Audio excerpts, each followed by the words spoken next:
Welcome to question 2, paper 2 of November 2022. It says Annexure A shows a restaurant seating plan for customers. Use the information on Annexure A to answer the questions that follow. Right, if you take a look at the annexure, first of all, we need to find our north, and it doesn't seem like there's anything that's pointing us, but look at what it says there. Note that the main entrance doors are on the south side of the building. So they told us that where is south? South is by the main entrance. And we have keys here, which tell us whatever is in here. So we know what the windows look like. The small windows have a small gap and the big windows have a big gap, okay, with the thick wall.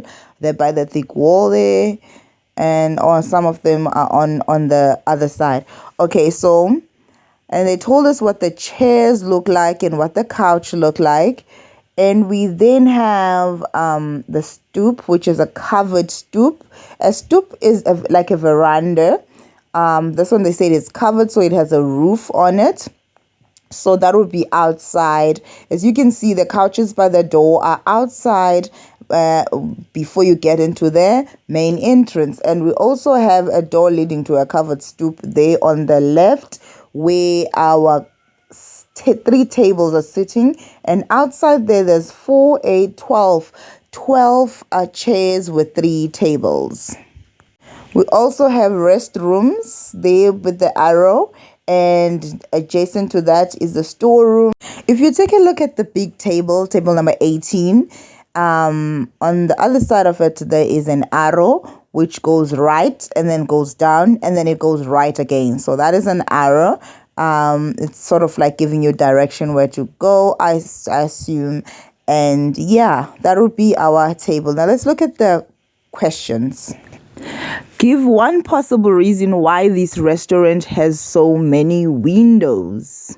Now, if you note on the restaurant, you see that there's a lot of windows. Now, why would a restaurant have a lot of windows? Remember, a restaurant is a public space, and therefore it's for ventilation, to let in the lot of fresh air. And also it kind of helps with the bill for electricity. That way they don't have to ventilate the restaurant electrically all the time, and it helps with the bill, to lower the bill. Also, the windows can be a view, so we have big windows there, so they are there for the view, so that people in the restaurant can see outside, see people walking by, and other people who are walking on the outside can see in the restaurant and have a desire to come in. So it's good advertisement for the business. It's for not statistics, it's for ethical whoa, the word is gone. I can't remember. I can't think of it. Oh yeah, it's for aesthetics.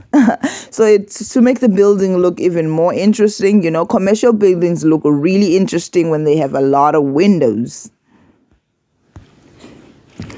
Calculate the maximum number of chairs available for the customers. Okay, we're going to look at the annexure and calculate manually. Okay, so on the outside of the building, we have 4, 8, 12 chairs. And then we have the big table, which has table number 18 has 6 chairs. So that will make 18. And then 19, 20, 21, 22, 23, 24. The chairs that are, plus the chairs that are on the single tables. And then we have number 17, which only has 2, and we have table 7, 8, 9, and 10. They all have 4 chairs. And then table 11, 12, 14, 15, and 16, they have 3 chairs each. And if we add all that up, we get 42, I think. Let me do an adding. 2.1.3, determine the number of seats directly facing the wall on the south side. Right, directly facing the wall, the seats that are directly facing the south side are right there by table 1 up to table 6. So that'll be 6 tables, and I'm sticking to my guns on this one.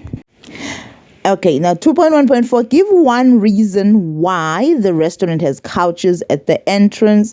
Hello, sometimes you just get there and you're like, it's full, and you have to wait, and you wait by the couches, and the fact that they are outside makes it a little bit more interesting, because you get to enjoy the fresh air outside, you get to enjoy the view outside, you can take pictures there. It's amazing outside, okay? It's amazing, and it's covered, so it has a roof and you don't get rained on or anything like that. Perfect. Moving on. 2.1.5 says a person at table 18 leaves her seat and walks towards her friend at table 4. She uses the arrow path shown on the sitting plan. Use the compass direction to describe her path from table 18 to table 4. All right, let's take a look. The arrow starts right up there. It moves right, and then it goes down, and then it goes right again. Now they say we must use the compass direction. Now south is by the main entrance, which means north is up and west is left and east is right. So she's standing there by table 18 on that that chair there by the wall, and then moves right, which is east in this case, and then moves south, and then moves east again. So basically the answer is east, south, east. 2.1.6, Norma claims that there are less than 21 tables for customers in this restaurant. Let's go see how many tables are in this restaurant. Okay, so on the outside there's 3 tables, and then there's table 18 that makes 4. And then next to table 18, there's table 17, so that's 5. And then if you go down by the area, and at the bottom there's 6 tables facing the wall, and so that makes 11. And then there's 7, 8, 9, and 10. That means that it makes 12, 13, 14, 15. And then 16, 17, 18, 19, 20. So after counting the tables, I find that there is actually 20 tables in the restaurant. So the tables are labeled up to 21, and I now notice that table 11, 12, and then you can find 14. There's no table 13. So okay, so I can prove that by counting all the tables and then saying I've counted and there's 20 tables in the at the restaurant, and because there's no table 13, there's 20 tables, even though they are labeled up to 21. Somebody skipped 13. All right, Annexure B shows the choices of the set menu for a function of the restaurant. Customers can choose 1 protein, chicken, beef, or fish. Or they can choose 1 side order, which is vegetables or a salad. And they can have 1 dessert, ice cream, or malva pudding. So from each, they get to have a choice. Then it says, use the information on Annexure B to answer the questions that follow. Very well, then. Let's take a look at the Annexure B. Annexure B is a tree diagram.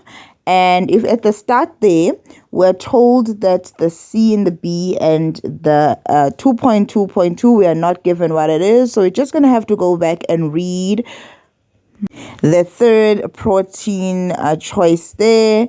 And then we're going to go and see, is there any other? So 2.2.2a there is missing, and I'm just going to try and figure out how they got CVI from the beginning there. So they start from the beginning, CVI, which is CVI at the end for that outcome. And I'm just going to count the outcomes to see how many there are. So that's 4 at the top, 4 in the middle, and 4 at the bottom. So that's 12. The outcome is 12. All right, name the type of diagram illustrated on Annexure B. I don't even have to go back. It is a tree diagram. TREE as in a boom, or isihlahla, umthi. If I knew it in other languages, I would say it. And then it says write down the missing outcomes at 2.2.2a and at 2.2.2b. So 2.2.2a is an outcome and b is a protein. So let's answer that. So let's start with the protein one, B. The answer there at B would be they have a CB and then they don't have the last one, which is fish, which is F. So it's okay if you write fish. It's okay if you write F. All right, so now we have state the number of combinations with beef as the protein. So beef is the one with B, right? So the number of combinations there will be 4. There's 4 of them with beef. Okay, so then it says determine as a percentage the probability of randomly selecting a meal with malva pudding as the dessert. Okay, so how many, first of all, have malva pudding? Malva pudding is M on the outcomes. So let's go find the outcome. So if we look there in the first one, there's 2 outcomes that have malva pudding. If you 2.2.A also has malva pudding. And then there is 2 in the middle and 2 at the bottom. So the outcome is 6 out of the total, which is 12. So that will be, are we asked to simplify this a fraction? I do not think so. Okay, so answer is 6/2.